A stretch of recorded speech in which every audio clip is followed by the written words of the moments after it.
Hi, everyone. Megan here from Romance by the Book with the lovely Marielle. Yeah. And today's guest is Nisha Sharma. She wrote our May Book of the Month, Dating Dr. Dill, which we loved so much. It's so nice for you to be here. Thank you so much. I'm so glad I could be here. Wait, hold on. Before we actually get in, I just have to fix this.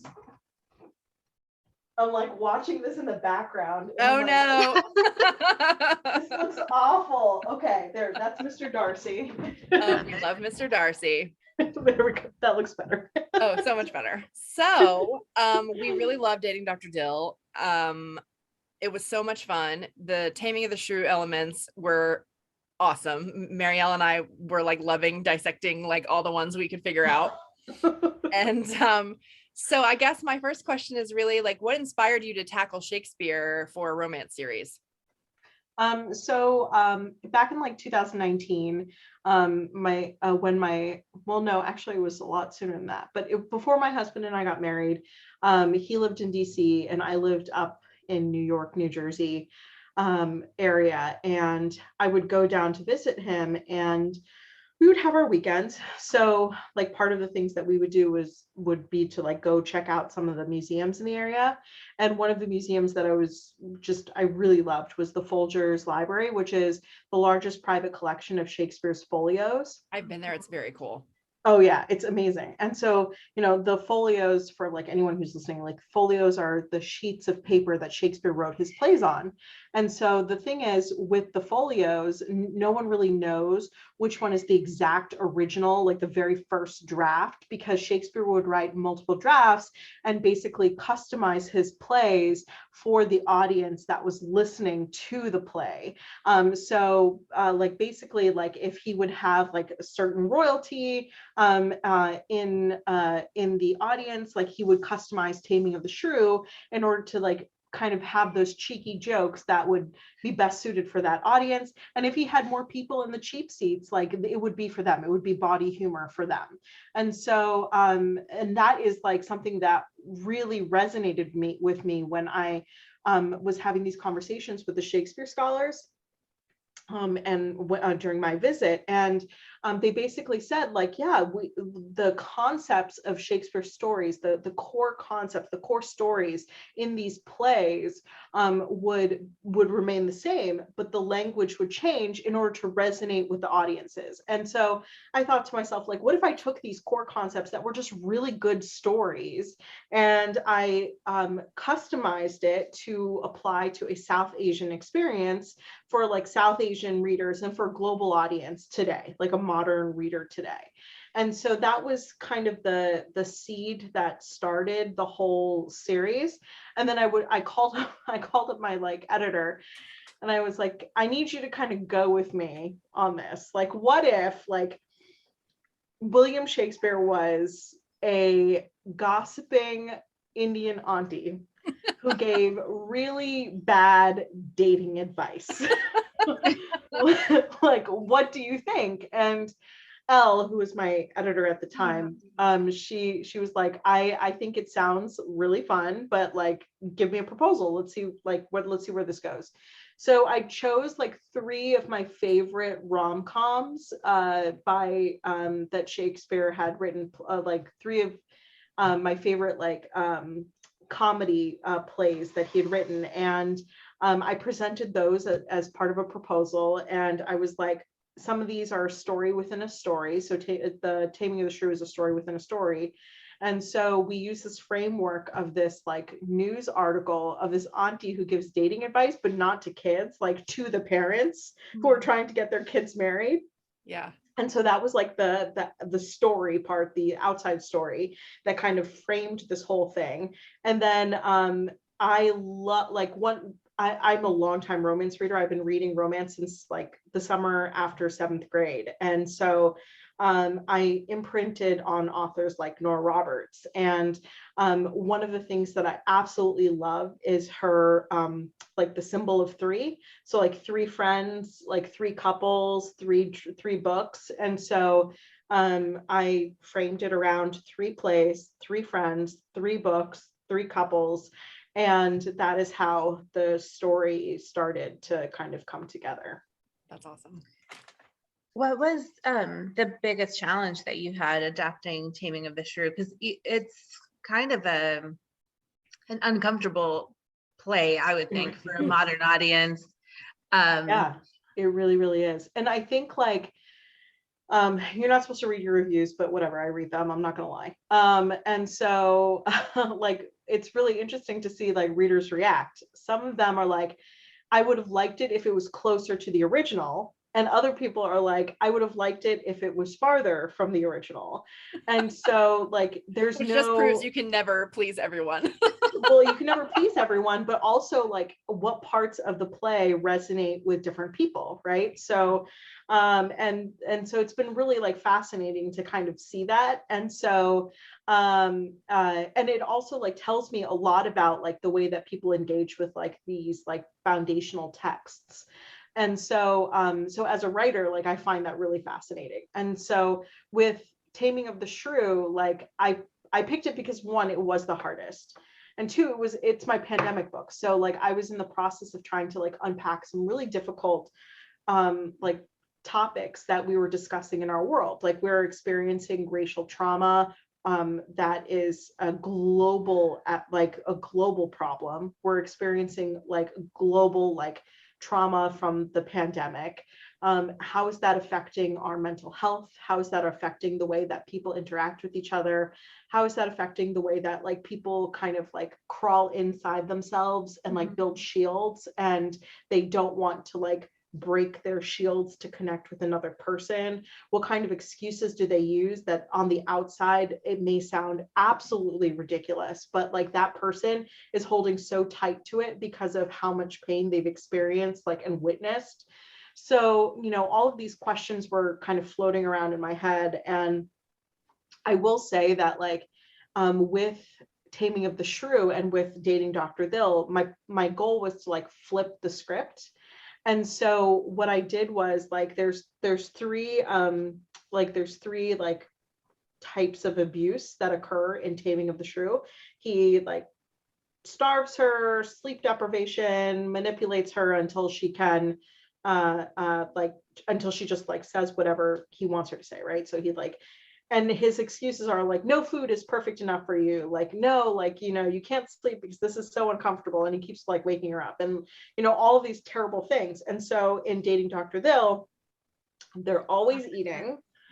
The only place that she can sleep like comfortably in is in his bed, and he's the one who has to change his point of view at the end of the book. So that's kind of how I approached it. Like I wanted to like unpack all of that. I mean, I loved how you did it. Megan and I had a very, well, I don't know if it was very long, I talked a lot, discussion about how Prem in this book is like, he has this whole like, love is not good for people. It's like documented by Dangerous. studies. Yeah. It is bad for your heart, terrible for your health. But he actually like is love at first sight with Karina, and like the entire time is like very like logical reasons we should definitely date, and right, definitely we're perfect like, because of this. And Marielle's like, no, you're perfect. You saw her across the room and you were like, that one. If that's not love at first sight, I don't know what is. So like I think Prem is really like stubborn and complicated and toxic, and like he was a difficult hero to write because this is probably the closest to like a modern like truth story with dating that I've ever gotten. And so like men are like this. Like that's that I have personally encountered. I'll like leave it at that. I won't like do blanket statements, but his like point of view came up when I was researching broken heart syndrome. So I don't know if you've ever like heard of broken heart syndrome, but like like usually spouses will die, you know, a few months after like someone that they love has died. And so there are people, and there are TED Talks, and there are like medical journal articles that talk about how love is actually like a toxin to your health. And so after all of this research, I was like, oh yeah, like it makes so much sense in my head that this guy is going to be like this, because the original arc of Taming of the Shrew, Petruchio needed money, right? So he was only marrying for like economy. Mm-hmm. And so, and I like had the opportunity to go the very traditional stereotypical route where like hero needs money, arranged marriage like happens and they have to like live together, right? So did not like that. So I decided to do hero needs economy, but he represented a very vocal type of argument for arranged marriages that that currently exists, even though I don't really talk about like the concept of like an arranged marriage in the book. And a lot of my books, like arranged marriage isn't like the thing that brings the two characters together. It's like the parents urging their kids to get married, but the kids always have agency. That's because I'm writing for the diaspora, which is very different than like concepts that exist in India, which also is all very progressive, but I can only speak to like my experiences in this. So that's kind of how what shaped like the development of Prem. Like, and then with Karina, she was very like love marriage. I want a love marriage. I like living in a loving, nurturing home as a child has really like shaped her whole perception about what relationships should be. And she refuses to settle for anything less than she feels like she deserves. I did love how many people told her that like, maybe you should adjust and she's just like, no, not the option. And yeah, it made me very happy. All of the like text exchanges from the dating app were like priceless gems. I loved it all so much. It made it so funny. And like you said, what you've had experiences probably with that when it comes to men or something similar, and I'm sure like a lot of us have, so that was so super relatable and really funny. I missed the like online dating. Me too. By like but I 100% related. Oh yeah. With Karina, I was like, I would block everyone. Like I am 100% sure that I would, even just my experience on Instagram, I would just be like, block. Yeah. Block. No. 100%. It's like a lot of those conversations are very real, and I'm not ashamed to admit that. Yeah, you have nothing to be ashamed of that they're real. Men should be ashamed of that. I know. So I'm curious how much fun it was for you coming up with like the character names and stuff like that to align with like what the original character names were and stuff like that. It's like it was actually really difficult for me because I'm all about like using names that I have like of like friends and family and like family friends and whatever, just because like I think it's fun to see, like whenever I hear someone say I've never seen my name in a book, like I usually like try to incorporate it in some way, shape, or form into a book. Right. But like also like my South Asian readers like will respond and be like, I can't read your books because your like hero's name is my dad's. Right. It's like, okay, that's sorry. I had to do what I had to do. Yeah. That's funny. Well, I have a question about a name.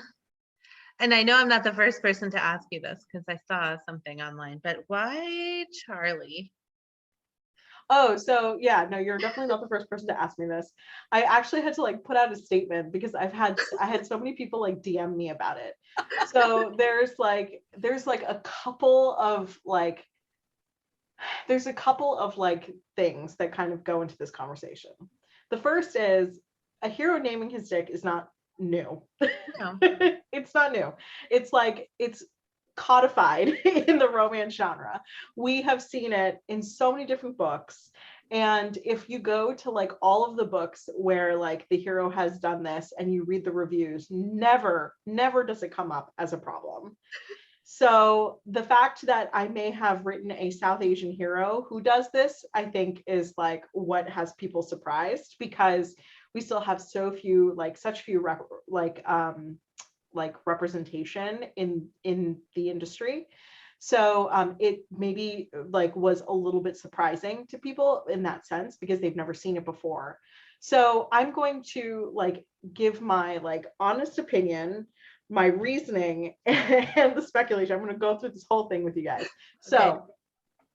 the reason why, first of all, I put more thought into it than so many of my author friends who do it, right? So like I said, this is not a new concept. No, I've seen it in like even old school romances, but Very much an old school, yeah. like Gilmore Girls has like Little Deem, right? And like 10 Things I Hate About You had like quivering member as like one of the things. So that was like what kind of sparked it. Like, you know, oh, it's an interesting like idea to like like name body parts. Mhm. And then also like How to Lose a Guy in 10 Days. Like that was also super popular, right? And so that it's not new. And as a romance author and a like lover of romance and lover of quirks of all that exists in the romance genre, I feel like despite the fact that I am a diverse author, I have the right to experience and to write the kind of like fun tropey elements that exist in the genre. And just because I'm a person of color, like there should not be a second or a different standard for me and for the way that I write books. Now, the reception kind of was very telling because it sort of happened like with one or two people who have very large platforms who called it out and said that they could never like recommend this book because this one thing existed in it. oh, wow. And like because they were from my community, like it sparked like it's okay to like DNF this book because of this one thing because someone from the community is complaining about it. So that is like my assumption and like the assumption of many people who have like kind of come forward with like talking about this on their platforms. And I think it's uncomfortable for people because Indian men have historically not been seen as attractive by Western audiences. Like the Indian men and Asian men have been like viewed in this very like submissive role that is from this toxic masculinity perspective has not been deemed as something that in heterosexual relationships women should find attractive. And so I think that whenever a Indian man does something that is like historically done by these like alpha roles, it is jarring for the person to kind of like change their perception or address their perception of what an Indian man is. So that's one. The second piece of it is, and so that tells me a lot about like how you view like Indian men or how readers view Indian men as heroes, right? The second piece of it is like the naming convention. So people like are like, why is it Charlie versus like an Indian name? But the thing is, like India was colonized, so like Charles and Charlie are like names in India that exist. Like there is no like name that should be Indian that Indian people should use versus not. Like claiming name is something that like claiming names is something that's like also like a problematic thought that we need to start unpacking. And the last piece of it is that I find really like interesting is like the idea that Indian men can't have these toxic traits.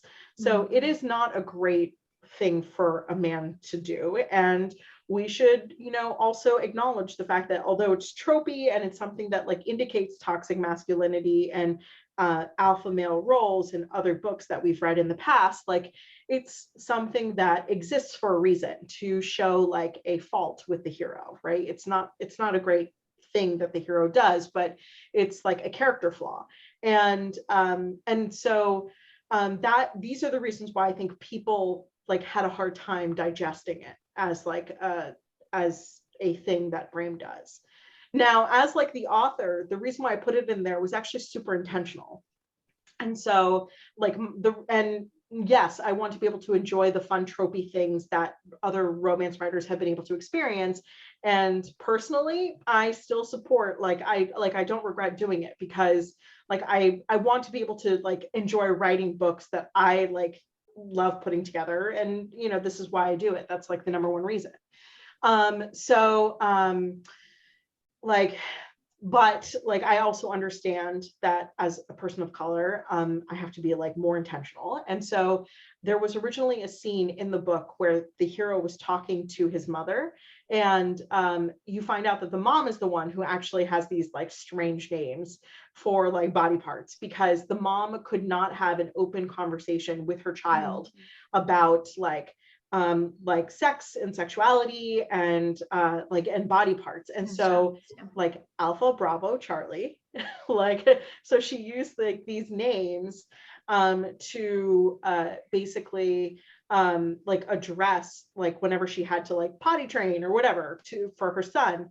And that ended up being like adopted by Prem, because his parents are not great parents, and his relationship with his mom is a really complicated relationship, and she loves her son so much and wants to protect her son and wants her son to be happy, but the way she goes about doing it is like very unhealthy. And so, like, this is something that even though she's a physician, she just couldn't say the words, and that created this like separation in Prem's mind of like him and like and his like sexuality, and like and so that is something that I wanted to kind of like address in the story. But like, of course, when I had the scene in the book, it was like 10 pages of me ranting, and so and like lecturing, and so we ended up cutting the scene explaining it, but we left the references in the book because we didn't think it would be like, we think it was enough of a like an idea of like, it was quirky, it gave an idea of Prem's toxic masculinity, it was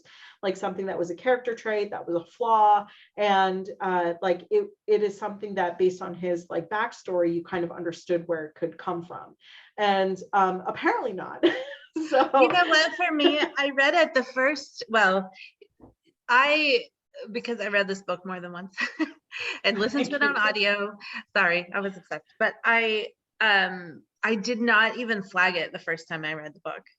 I think it was after, it was the second time, or maybe even when I was listening to audio that I was like, huh. And it just struck me as funny because he was so like right, proper and very like everything is sciencey, and and so I was like, so he is a man of science, he only does things that like are logical and make sense, but Charlie.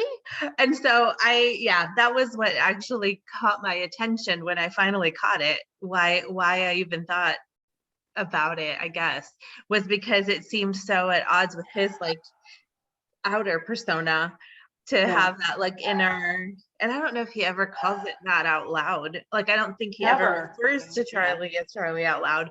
But the fact that in his head that's what happened made it like, it struck me as interesting, and also added to that whole like, on the outside he's running around like, I am doctor, I only think in science, like if it's not been no love, just science by facts, if it's not been studied, then I don't believe it.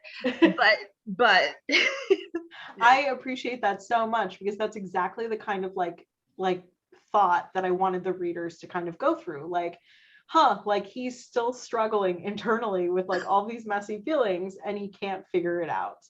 So, I appreciate that. That makes me feel better. Oh, well, good. I'm like, I did not even realize that people had flagged it as a like a reason not to read the book. Like it's in there like 2 times. Why would that make you not read an entire book?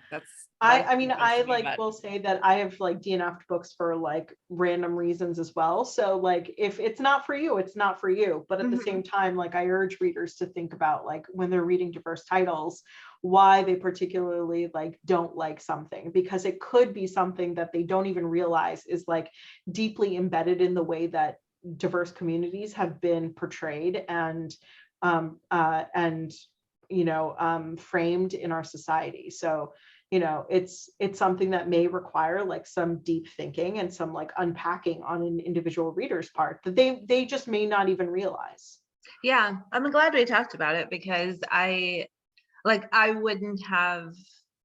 know that I would have like connected all those dots, and it is interesting to think of, like, there's so many things that when you're reading, like, might trip you up or pull you out of the story a little bit, and to really examine, like, why that happens sometimes and not others is worthwhile, because it is, I mean, it's one of those experiences that you have that, like, shows you something that maybe you're not aware of in yourself. So yeah, and like South Asian readers particularly, like, and I've had to do a lot of this work just because of my job. Like, I've had to do a lot of this introspective work for myself just because of my job, and I'm not perfect and I have a long way to go still.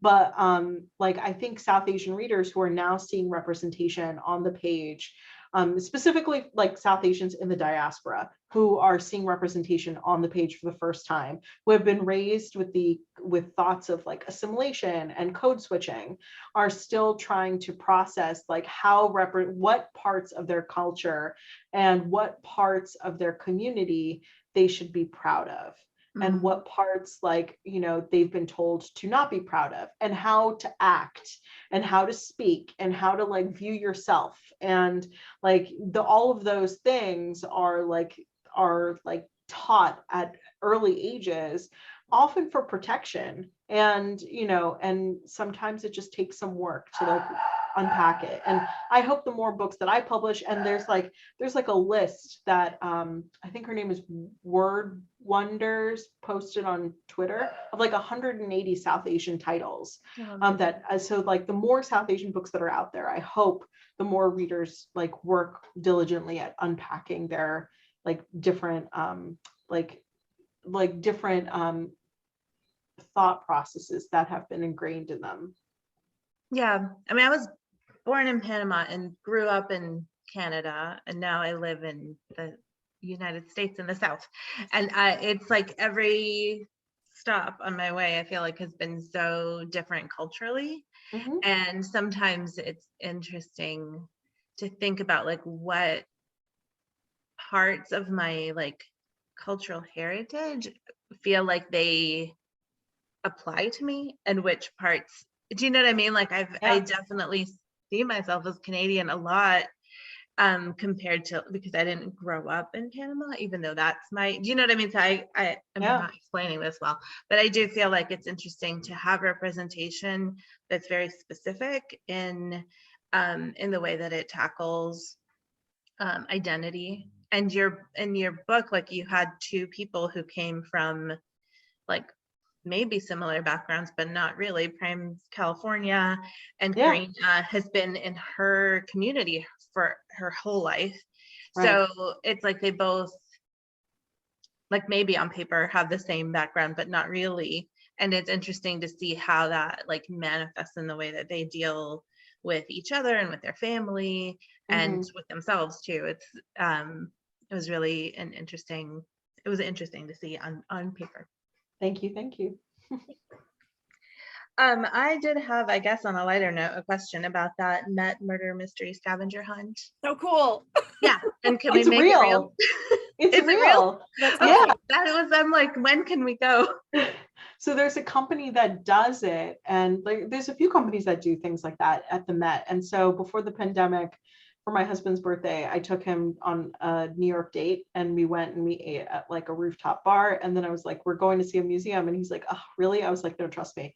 So we went and we got these like info packets, and we were like probably the oldest couple there. And there were like tons of groups of like. Were there rude teenagers telling you they were going to win? They were rude teenagers who were like, dude, we totally got this. And of course my husband and I, who are super overachievers, like he's an engineer and I'm like a lawyer by trade. And so we looked at each other, we're like, obviously we're gonna win. And so like 2 hours we're racing through the Met, and it was so fun, but we were the last ones to hand in our answer, and we also got it wrong. Oh no. So like we were like so ashamed. We're like, and so of course my husband's like, we have to do this again. We have to do it again. We need another 2 hours to finish this because I want to figure this out. And like we were just like so mad. So this is a way to correct like, to correct like reality. That's awesome. Oh my gosh, that's so fun. In my canon, you guys won. Don't worry. Yeah, I absolutely. appreciate that. That's hilarious. So we wanted to ask if you're comfortable talking about what you're working on now, like whose book is next in this series, what story is it inspired by, anything you want to talk about. Yeah, sure. So I just finished actually my next YA. So I write like an adult and then switch to YA and then back and forth, back and forth. And so for my next YA, it's called The Karma Map, and it's a mean girl redemption road trip through North India with a youth group temple tour. Wow. So basically, like mean girl meets sunshine boy on a youth group temple tour in North India. And it's really been an interesting process writing this book, because it's like in my head, it's the last book in my like Princeton Academy of the Arts and Sciences series, which is like my so-called Bollywood life, Radha and Jay's Recipe for Romance. And this is like the closure in my head of that. It also like deals with very big questions, like what is spirituality and what is religion and what is belief, and it's organized religion, like actually feeding like the soul the way that so many people like look like they believe, you know, it is. So it's really complicated. Like it's a complicated like dive into like my personal relationship with religion too, as the author.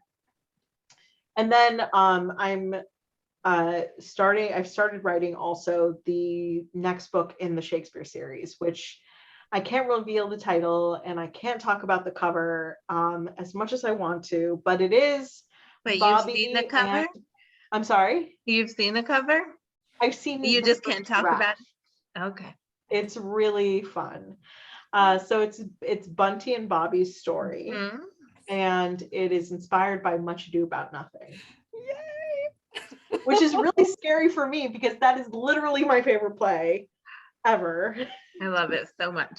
So Do you just have well, there in the 90s there was a film adaptation with Kenneth Branagh and Emma Thompson. Yes, you have that just playing on repeat. It's so great. That is playing on repeat, but like my favorite adaptation is actually the one that was done in Shakespeare in the Park. So it was like a few years ago that it happened, and the Globe Theater has a recording of it. So if you go to the website for the Globe Theater, you can actually like rent it and watch it. Oh, and cool. So it's so good. It's just so good. Oh, that's so exciting. I'm writing myself a note. Sorry. I love that because we were discussing after we finished recording the weekly recaps for the book, we were discussing like who we thought might be next and like what story we thought it might be, because we figured their dynamic when we see them briefly together in the book is feels very like rivals to lovers or enemies to lovers, similar to like Prem and Karina. And so I was like, that was my top contender for like Much Ado was like what I thought it probably had to be. And then I was like, the third one seems like maybe it'll be more like friends to lovers. So yeah, that we were discussing like maybe what we thought it would be. So that's super fun. Would love to be coy and tell you like so much more information, but I honestly just do not know. Like I'm still like making it up as we go along. Well, I'm excited for Much Ado About Nothing. I feel like that book is not like everyone tries to do Romeo and Juliet, and I'm trying to think if there's another one that Midsummer Night's Dream is like often inspirational, I think, for people, but Much Ado About Nothing does have my heart. There's just so great. That is like in my mind, that is the perfect rom-com. Much Ado About Nothing. I mean, it's a play. It's not a book, but like it is so funny and cheeky and just I love it so much. That's awesome. Yeah.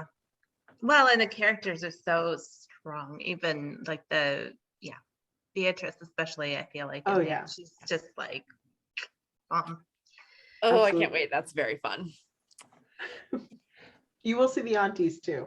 Oh yes. coming Oh, the back. aunties. We haven't even talked about them. There's so much to talk about, but yes, the aunties were glorious. I loved every minute of them. They are hilarious. They're named after South Asian writers that are Yeah. existing today, which is really Yes, fun. that was really fun too. I So was fun. like, I know these names and I know these people. Yeah. Well, kind of, relatively, but it was fun to like. So now I only picture them. I picture them like running around. I think it's hilarious that like Sonali B was named after the religious auntie. I think that's like the most fun. It's like Sonali will be the first person to be like, what? What? Yeah. Oh, But that's they were fun. And I did think that it was a really like, it was a fun juxtaposition to like the dad and the grandma and Bindu, who I always want to call Bunty. I'm like always switching them around. Sorry. I know there's a lot of B names. Because because they were so like from the very first chapter, I was like, oh, I can't like you. But then you did make them like, all right, fine. I can't hate you either, even though Right. felt very much like family, right? Like, I mean, so many people like expected, I think so many people expected me to like redeem Bindu at the end. Like they were Yeah. looking for that redemption arc. They wanted that conversation at the end where like the sisters got together and like they hugged it out and it was what it was. But like the thing sometimes with toxic family relationships and like siblings who fight nonstop is that, you know, there's no redemption arc that exists there. Like it's just like periods of grace and periods of tension. And you just kind of go with it like that. And so I really struggled for a little bit, wondering whether or not I should redeem the grandmother and the father and the sister. And I just didn't think that was something that I could do. Like the first draft of it, like it was actually Bindu who defended Karina in that scene at the end. And she was the one who was like, I need you to get out of here. But it just didn't fit the arc of Taming of the Shrew either. Like Bindu, Bianca was not redeemable at the end of Taming of the Shrew. And always selfish and always selfish, right? And so, and I mean, obviously at the Taming of the Shrew, it was like Kate who like had her big monologue about, you know, basically bending and like being flexible as a wife, but I didn't want that. So it ended up being Prem who had that monologue. I did appreciate that, like, because Bindu wasn't a very introspective character. So I think if you had made her like come to some realization at that last moment, it might have been real. Yeah, it wouldn't have felt like something that character would do. So it was like her running off, like like her being like, perfect. Hey Karina, yeah, I need a favor. Like it just, I was like, oh yeah, of course, there she is. There she is. Yeah. No, I really just not even realizing what she's been doing all this time. It's fine. I did love that moment with Prem, especially in the circumstances, the way it happened, because that's such a relatable feeling, like feeling like, oh, screw this. I feel like fighting. Like, let's go. Like, just like fully like letting out everything you've been holding in. Like, I totally identify with that. So that was very cathartic to watch. I appreciate that. Like, that's how I felt like in the moment too. Like, how would this person react? Like, if he was just basically told that this person who he loves, who he refuses to admit he loves, because that would admit that like he loved this woman who died and he never was able to tell her that he loved her. And like, that is a regret he'll have to carry. Like, you know, if he does like admit in the present that he loves Karina, like how would he react with all of these emotions that are just bursting inside of him? And like she walked away, like, and part of it is that like he was never able to protect her from feeling that, you know, from feeling hurt. And you know, and so like he's going to take it out on the people who else he thinks is hurting her. And so Yeah. Well, I that is- loved that somebody was like, if you keep doing this, you're gonna get punched in the face. And he's punch you like, in the face, okay. yeah. I'm like, all right. Worth it, as they say. that punch at the end was like a recommendation from like my parents, by the way. Oh, really? I love it. Yeah. My mom is like, didn't like, in Hindi, she said like, didn't anyone like hit the idiot? I was like, you know what, Mom? No, but Someone maybe should. they should. Thank you, Nisha's mom. Awesome. I love it. So we have questions that we always ask our authors when we interview them. And mine is, what is your favorite trope to read? I am like a super eclectic reader, so I don't really have a favorite trope. Like I will tell you the tropes that I like normally stay away from. I will read everything, but like I will always like question or second guess like any second chance romance. And I will question or guess like best friends to lovers, because I find it very difficult, like personally, to believe that if someone has betrayed my trust to such an extent, I would give them another opportunity. And like there are some people who are like, yes, second chance, that's the best, amazing. And I know some authors who have written some incredible second chance romance, but I will always like really, are you really Like, going to trust this I don't know dude? about this. Yeah. Right. And then best friends, I also find that really difficult, because like the first person that I ever had feelings for was like my best friend, and I know that like it's like, if it didn't happen at the time, like then you have to have a really good reason for it to happen again later, other than like circumstance, which I find is like the pretty popular reason why some best friends to lover stories kind of happen. Like, oh, it's the right time and the right place, which I don't buy often. I will say the like one that you best... wouldn't have the feelings before then, like you'd have to have a reason to not show them, but hopefully there's been pining the entire time, because otherwise I don't. I'm this. I do like a friends to lovers sometimes, but I have a hard time with like, we've been friends since we were, do you know what I mean, for 20 years, and now all of a sudden I see you in a completely different way. But I'm like, but you already knew each other. Like, what new way are you looking at? Like if it's the right author, like I will read anything that they write, and they could probably like make it work. Like Kennedy Ryan has made it work, right? Like, and she's made Second Chance like make it work so well. So in both of those situations she's made it work, and I will read everything that she writes. But like for the most part, they are the tropes that I stay away from. For like, usually if I'm reaching for something, like they won't be my first choice. I understand that. I definitely have a love. I can't say never. And you've also, Megan has been like, I don't do have like a secret love baby, hate but then she relationship with second chance romance. It either works for me or it totally doesn't. Like, and there's not much in between usually. So it's I'm very selective when it comes to those, because I'm like, I don't know about this. Right. So yeah, I totally understand that. But you feel that way about Secret Baby? So I don't love a secret baby. Yeah, I also side eye a secret baby, but plenty of people have made me love it. In fact, like Naima Simone has written a couple secret babies that I love.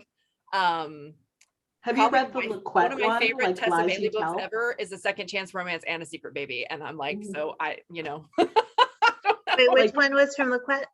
LaQuette wrote one called Lies You Tell, and it's a mafia secret baby. Oh, I think they've talked about that. To like save her baby. That name. Yeah. Like she'll run away. And then the one that like was like the trigger book that like made me love Secret Baby was this Lori Foster book back in the day. Like it's an old category. It's called Beguiled, and it's like twin brother Secret Baby. I heard you on Bonkers Romance bonus episode talking about that, and I have read that book, and I was like, I forgot about that book. Oh my god. Yeah. She's one of the first like romance authors that I went back and read like all of the backlist when I first got back into romance, like in my like early 20s. And yeah, so it's been a long time since I read that book, but man, that was a crazy one. Oh yeah. So Now I funny. need to read it because I don't know how you do twin secret baby. Oh my gosh. Well, it's one of fun. the twins dies, and then the other one pretends to be the twin. When she comes around and is pregnant. Yeah, it's crazy. So it's sort of not secret baby, it's like secret It's father secret, of the baby. secret Yes, I daddy, don't know. secret not daddy, Secret not the daddy. father. But if you did it, if they went on Maury, I feel like it would still say you're the father, like They're you're identical, likely. it would. Anyway, sorry. I went all the way down a rabbit hole on that. Yeah. The other question that we usually ask is more about your writing process. And so if we were a fly on the wall, when you were in the middle of your writing process, what would we see? So my writing process, like I used to be so like rigid about it when I was younger. And then as I've grown as a person and as I have developed as a writer, I think my process has changed. So when I was younger and I was writing professionally while also juggling like my first job, I would write on the train going into New York and I would edit on the train coming back. So I would have like a pretty strict schedule like that. And then after I stopped commuting as much as I did, I would write in the mornings and then I would like edit or do admin work in the evenings. And then when I started working like a very like 60, 70-hour work week, I would write whenever and wherever I could. So like a lot of it ended up like in the notes app on my phone, like while sitting in my car before I like walked into the building. Like a lot of it was like in an email to myself. A lot of it was like in a text message to like friends or my spouse who would just know to just ignore it and just like this Like, is I'm not Nisha, really like, talking to you. This is for me. yeah, exactly. I'm impressed that you could keep track of all of those like tidbits. Well, like what I would do is after like I would do it, I would go through like my notes, I would go through like the text messages, I'd screenshot them and put them in my notes app. So like my notes app became like pretty much like the place where it housed a lot of it. And then I have a pretty rigorous like planning process. So every morning, like I ask myself like 3 questions, like, like who do you want to talk to today? What do you want to accomplish today? And what value are you bringing to the work that through the work you're doing? So like these are these 3 questions that I'll ask myself, and I will like, I'm a huge planner. I have a planner that like sits next to me like all the time. And so for the most part, like I can keep track of like information, but the actual like act of writing, it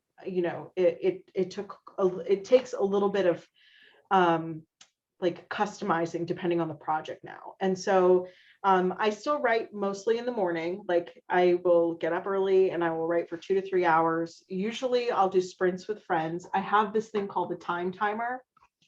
And it's a silent timer. And like you set it for Pomodoro sprints, and then it'll just like tick down. And then, after the sprint, like I'll like get up, stretch, do whatever I need to do and go from there.